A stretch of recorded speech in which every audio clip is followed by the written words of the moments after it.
Hi and welcome. My name is Debbie Wiess and I'm the author and director of two plays which we put on March 6th in the Ruby Room at the Onyx Hotel in Boston. The plays are The Bar Play and Finding Destiny in a Bar. And my two wonderful actors who will be acting in both plays are Jennifer Welsh and Mario Ramos. And I hope you'll enjoy the plays.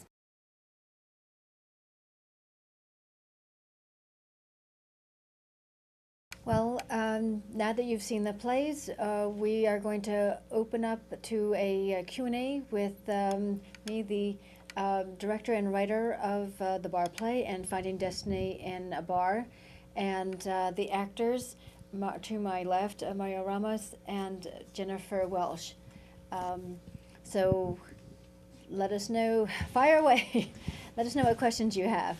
So do you want to, actually, is the question that you want to know about the plays or the filming? You've been working in bits. I'll answer all of the Give me an above. impression how much time you actually work Okay. in the movie start to finish. Okay, I'll repeat the question.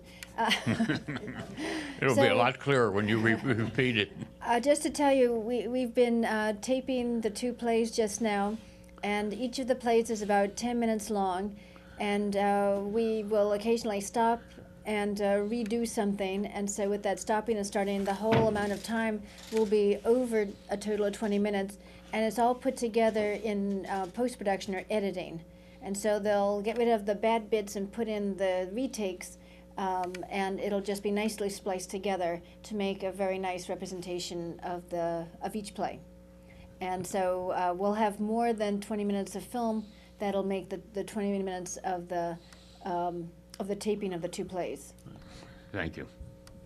But it took more than 20 minutes to write the plays. Should I mention that? How long?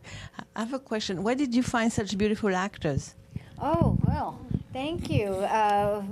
Actresses. Actors. You don't say actress anymore. Well, generally we call them both actors, but yes, my actor and actress are very talented and make a wonderfully charming couple. And so I had a pretty intense casting period. It took several weeks, and saw a number of people, and I was very fortunate to have them come by, and I found my wonderful cast, so I could not be more pleased with that. It can be very difficult and challenging to find cast, the right people for the roles who are available. So, and it's a treat when you find the right people who are just a pleasure to work with. So we've been having a lot of fun with this. So you should all come on out and see the representation, which we'll be doing live on March 6th. We will be performing this in the Ruby Room at the Onyx Hotel. The plays were actually written for this special event at the Onyx Hotel's Ruby Room, which is a bar restaurant, and inspired the pieces. So you'll see it all come together. It really comes alive in the space. Although we've replicated a very nice bar situation here, it will be really extraordinary to see it with the audience members in the bar, and then the action taking place right there amongst them. So everyone is welcome to come out. It starts at 7 o'clock, March 6th, 2013. Be there, aloha. I don't know, oh, another question? For both of you, so I start with you. Are you a full-time actress, or are you a banker during daytime, or what? I am a full-time actress. I'm also a dancer. I did have a full-time job that was kind of behind the scenes in television. I was doing public relations and marketing, but I left that to pursue acting full-time. So I studied at the Moscow Art Theater School a couple of summers ago and just realized that this is what I want to do. So I do freelance on the side, but for the most part, I am an actress full-time. So I really needed that flexible schedule that Debbie is talking about, and there's a lot of time that goes into memorizing lines and that sort of thing, and it's what I love doing most, so I want to do it full time. Well, good luck. Thank you. How about you, Mario? Me, at the moment, I'm a freelance writer. Do a lot of writing articles online and that kind of thing. I've actually, I was born and raised in Boston, but I haven't lived here since the 90s until this past Christmas when I came back. Before that, for the past 4 years, I've been working abroad as an English teacher and as an actor performer, and just did a lot of traveling. And towards the end, I like teaching, but I love acting, so I came back to do that. So yeah. Where did you travel abroad? I traveled a Or lot. taught abroad? A lot of places I traveled to. Where I mainly was in South Korea, Argentina, and Ukraine. Oh, So been around a bit. Very varied. Thank you. Yeah, sure. Over there.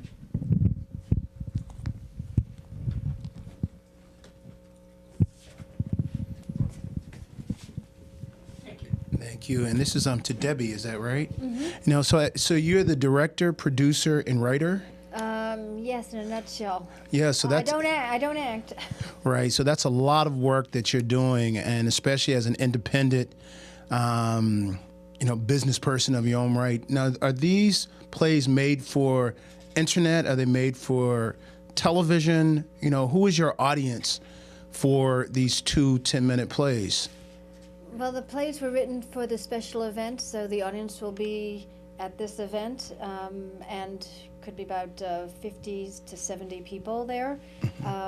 But being broadcast now, and of course you're our little audience presently, but when we're broadcast, we'll have an audience of the Boston metro area, and perhaps there's an opportunity to put this on YouTube or on the net in other capacities, and so we'll have a wider audience. So in terms of what I do for most of my work, it all depends on the project. I do a lot of site-specific work, so I'll create a project that's going to be put on in a special event or for a special occasion or a special type of venue or a combination of the above, or I'll just get some inspiration and I'll create a piece that I think is just interesting, and then I'll see where I need to put it on and I'll find an audience for it.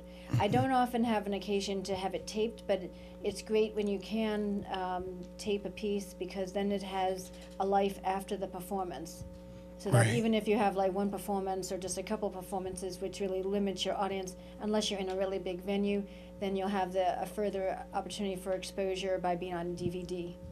Okay, great, thank you. Now, as an independent producer, how do you fund? Because it's not like you have big backers behind you. How do you fund, these small productions here? Because I know it takes a lot. It does, and I thank you for these wonderful questions. Well, you have to be very economical in terms of how you budget your time and your energy and putting things together for the project, and you see where you can get some sponsors. So it all depends. It's basically managing on a shoestring and trying to figure out how you can make it into an opportunity to bring in some income in some way. So it's a hard thing to do, actually. If you make a big name as a playwright, then you can get royalties, and you'll have Broadway productions and all of that. That's where the real big money is, unless you do a lot of corporate theatrical productions, and then there's money there. Otherwise, it's kind of a daily challenge. And it comes through in the passion for the art kind of carries Debbie, you along. were you commissioned by the Onyx Hotel to do that play? Those plays? In a way, yes, but not as traditionally as I would have hoped.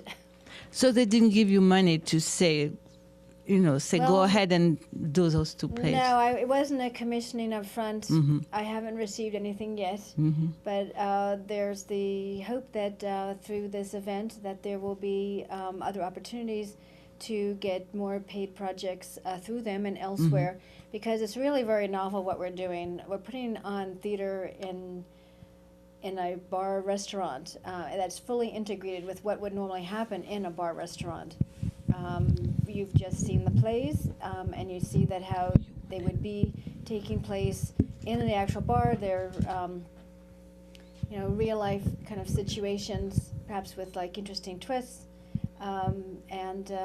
These two were made specifically for this special event to work together, although they can be done independently, and I can certainly modify them to put them on elsewhere and send them out to festivals that are looking for bar plays. Because before this project, I hadn't really had a bar play, and now I have two, not just one. So that's a bonus. I was going to ask if you intend to do a sequel to the bar scenes. Oh, yes, actually, whoever sees these plays, we've had the hotel staff who has seen them is enwrapped with them and is enthusiastic to have more. It's just that it's time-consuming to write and prepare, so we have to see how that all plays out. But I'm sure after the 6th, there'll be rousing acclaim, and there'll be demands for more episodes, because everyone wants to know, like, what happens to these two sets of people. And I mean, it's kind of they're both they're pieces that are interrelated, but also very separate. I don't know if you all have any thoughts about why the two actors are the same for the two plays. I'm always curious to see how the audience reacts to work that's put up, and any of their thoughts they want to share. So feel free as well to not just pose a question, but also to share a comment. I don't have a comment. My question is, you talked about site-specific plays. Have you done any other site-specific plays? And if so, where were they located? Oh, I actually do a lot of site-specific work, and I have created plays for the Museum of Fine Arts, for the French Library, for the Boston Athenaeum, amongst other things. And the play for the Museum of Fine Arts was to support a fundraising effort several years ago. It was an effort to raise some money to buy new pieces for the ancient Egyptian art collection and Nubian art. And so that project was put on in the art galleries, the ancient Egyptian art galleries at the museum, as a special event, a week-long event for school kids. But it was also on the radio. It was also here at SCAT. In fact, done as a staged reading, like a radio play with intercut black and white photos that were historically from the archives at the Giza Archive Project at the museum, as well as some of my own photos from Egypt. And it all depends. I'm out doing a lot of interesting cultural and arts work, and I will see an opportunity or get some inspiration, and I'll create something for a situation or a special event, and then put it on. I mean, I was working on the fundraising committee for, it was the Calderwood Challenge, to raise money for new acquisitions for the ancient Egyptian art collection. And through my work with that, I just thought that as a playwright, I should write something that could help those efforts. And that's what led me to create this play. And it was also, it started off on the radio, and it just went kind of up from there onto cable. It's recorded on the internet. It's has had many lives, and ultimately it was put on as a full staged performance with 10 shows over a 5-day period during the young students vacation week. They had all sorts of programs with Up the Nile as a theme. But I've put things on in all different places. And now we can ask another question. Anyone else? In the front? Oh, and I think we'll just take one quick question, and then we will call it a wrap for the afternoon. Well, first off, I just wanted to commend you, because I believe that your approach is very innovative in its own way. I was just wondering, how often do you say that you take on these type of projects? And if so, do you have your own personal production team that works alongside with you? How does that usually work out? Oh, well, I work independently, and I mostly consider myself a writer, and I do a lot of submitting, but I also find that I end up directing and producing my work. I don't have a production company, but perhaps I should. I work with all different actors, but I do find that I get to rely on certain ones. I get to know them, and we work really well together, and it's always that chemistry. So you always turn to those that you enjoy working with and have had a good experience with. And if they're available, then you'll continue on, or you'll look for other people that you might need. That sort of, and so I just find that I have different opportunities that I come across. I also make my own opportunities based upon what I'm working on. Okay, and one last question. As far as like a goal, you know, as a screenwriter, freelance, what would you say is your goal? Doing what you do, what is your ultimate, you know, depiction or vision of where you'd want to be? Oh, that's a really broad question. I think that I have some very basic goals, and then I have overall goals. So the basic goal is to write things that inspire, interest, entertain people, and find an audience for these pieces, and do interesting, innovative work. That's kind of like a general thing. And ultimately, my goal is to do all this in a very profitable way, personally and professionally. So I guess that's it. But I enjoy the challenges. It's a real joy to see work when it's up and live and represented by talented actors. It's just makes you want to kind of sing. And I think on that note, we will end this Q&A. And I thank you so much for joining us for these 2 plays.